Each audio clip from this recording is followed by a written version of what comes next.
Good morning, class. Good morning, ma'am. I am Cynthia Ibuenga, BSE Ed, Major in English from SC15 Bicol. And today, I will present my learning materials development and presentation about making inference from a text. Before we begin, let us first understand what inference means. Our first learning materials is a visual aid entitled Clue plus What I Know equals Inference Chart. The objective of this activity is for students to make logical inference using text clues and prior knowledge. Class, have you ever guessed something without being directly told? Yes, ma'am. That is exactly what inference is. We use clues and our experience to understand hidden meaning. Let us study the chart. Good readers use clues from the text and what they already know to make inference. Example number 1. The boy is holding an umbrella. What do we already know about umbrella? People use umbrella when it rains. Very good. Therefore, our inference is It might be raining. yes. Example number 2. She is wearing a thick coat and shivering. What can we infer? It might be cold outside. Excellent. Example number 3. Mark is sweating and holding a water bottle outside. What does this tells us?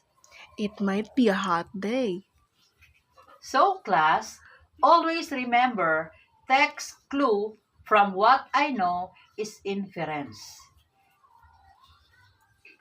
Our second learning materials is Inference Detective Worksheet. The objective of this worksheet is for students to practice making inference from short passage. You will read each sentence carefully and complete the chart. Text clue, what you know, and your inference. Now, class, let's answer the worksheet. You may work individually. And item number 1. Mark is sweating and holding a water bottle under the sun. What do you know about this situation? People sweat when it's hot. So what is your inference? It might be a hot day. Yes. Item number 2. Anna is blowing candle while her friends are clapping. She is celebrating her birthday. Item number 3. It is dark outside, and Liam is holding a flashlight while reading a book. There might be no electricity or it is nighttime. Very good. Continue answering the remaining items. Now, let us check your answer. Excellent work, class.